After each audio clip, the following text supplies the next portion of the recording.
It's all about the high bun. Look at that. I mean, stop. Talk about influence. That's the best. This is the best right here. This split screen. I just do not understand the science behind how not a hair comes out of place. The last USC recap that I was able to get out was versus Ohio State. And in that game, I talked about some of the frustrations that Juju Watkins was displaying on the court. If you guys haven't seen that video, you can go ahead and check it out and hear my comments there. But it seems that somebody got that message to her. Not saying that it came from me or that they watched the channel or anything like that, but somebody had that same talk with her. Or maybe she had that same talk with herself. And so I was very pleased to hear these comments from her after the UCLA game. Shooting nights the last couple of weeks, we've kind of seen you wear that physically. What changed tonight? Yeah. Playing with a lot more joy. Yeah, I think just to be, just have that youthful spirit like on the floor. I think that's the biggest thing for me. Just to be out there and go, just to be happy out there, go out there with my teammates and get the job done. I think that's really all I could ask for. And then, like you said, it has been a tough couple weeks for me, but just staying true to the process. I mean, there's a lesson in everything, and I think that is to always stay joyful on the court. So. And we have seen her playing with a lot more joy as of late, a lot more freedom out there on the court. So good to see that somebody got that message to her, or maybe she had to talk in the mirror. Either way, it was great to see. Also, good to know that I wasn't just nitpicking and pulling something out of nowhere. It was actually something there that somebody saw was an issue that she needed to fix, that her herself saw was an issue that she needed to fix. And she did really quickly. Now, moving on to this game, USC versus Michigan State last night. It was a good game to watch, and it was a tough game to watch. It was good because all the stars showed up. Everybody who you expect to see do well, they did. Grace Van Sluten, she went off for 29 points, 6 rebounds, 2 assists and a steal. Julia Arod, she had 16, 10 rebounds, 3 assists, 2 blocks and a steal. She was everywhere out there. 6 for 17 from the field, not the most efficient, but she showed up as well.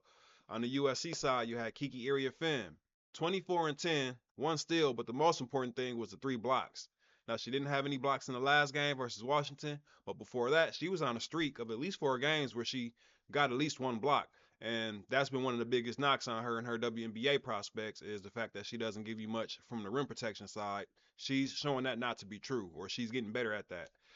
Juju Watkins, obviously, 28 points, 8 rebounds, 3 steals, 3 blocks. In my opinion, she wrapped up the Player of the Year award. It's over with.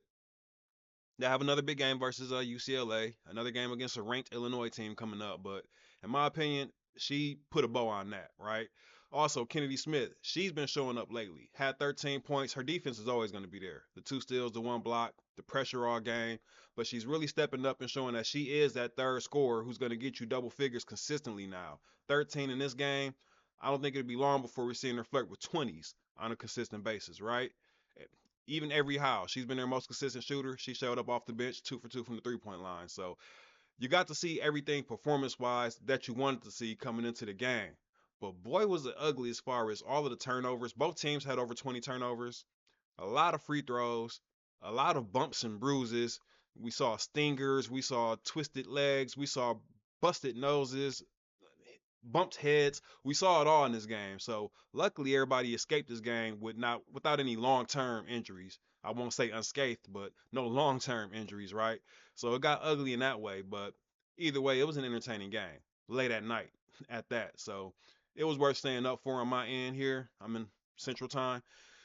It was a good game. Now, the big thing for me in this game was that they didn't overlook a very tough Michigan State team. We just saw them play UCLA very tight. Even though Betts wasn't there, Barker still had the game of her season. And so that was no easy win there. Michigan State, they hung tough. I knew that this wouldn't be an easy game, no matter if the score got out of hand, which it did for a second when they got the 20-point lead. But Michigan State fought back. That's what they'll do. USC didn't overlook them. They stayed focused on the task at hand. And like I said, hopefully they do the same against Illinois because that's another tough team that will catch you slipping if you allow them to. So, guys, stay focused. I know that round 2 of the Battle of LA is coming up, but your girls have to stay focused because Illinois is not coming to play around. They're coming to steal one.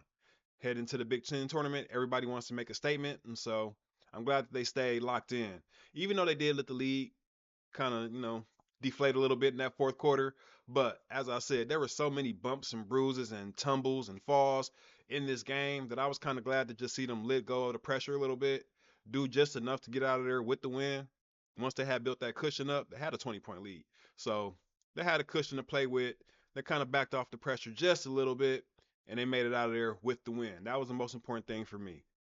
You can never play not to get hurt. That's exactly how you get hurt. So I'm not saying that they were out there tiptoeing around or anything like that, but they kind of backed off the pressure just a little bit in that fourth quarter, from my opinion, from where I sat, right? That's what I saw. Anyway, they got the dub. It was good to see. It was good to see them go over 80 again, because that's what they're known for. That's what they do. They held Michigan State under 80, which is something that they're not used to. So once again, that defense for USC was on display. Love to see that. 5,800 in attendance. Not the biggest game as far as attendance goes. We could have used a few more fans out there for this game, you guys, but I understand. I understand. Wednesday night, there's a lot going on right now.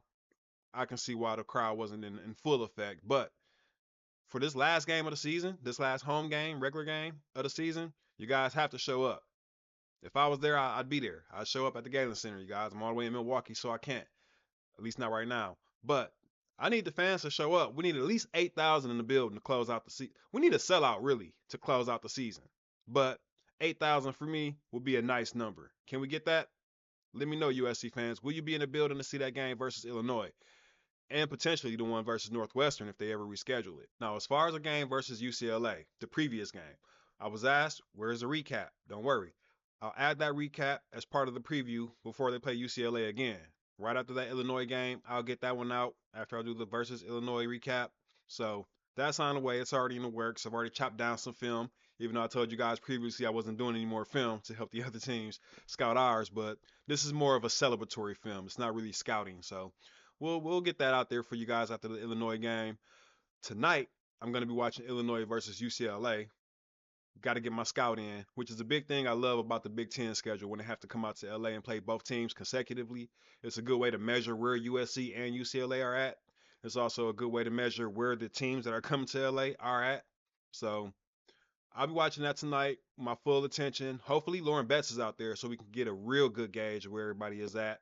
I want to see her back out there healthy and in full swing when USC goes to play against them. We want no excuses, right?